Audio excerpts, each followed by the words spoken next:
Ini Mbah Mus yang punya kolam Bosmetik juga di Pantai Perigi Trenggalek.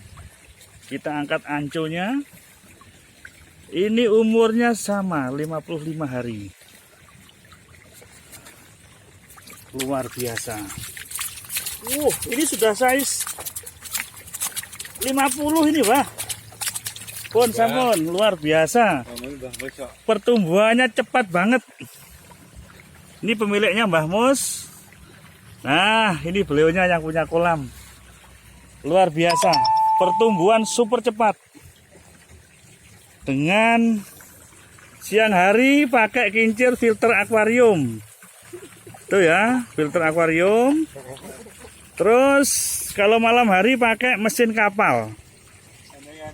Nah, itu pakai mesin kapal. Jos. Pokoknya mantap udangnya Mbah Mus. Terima kasih.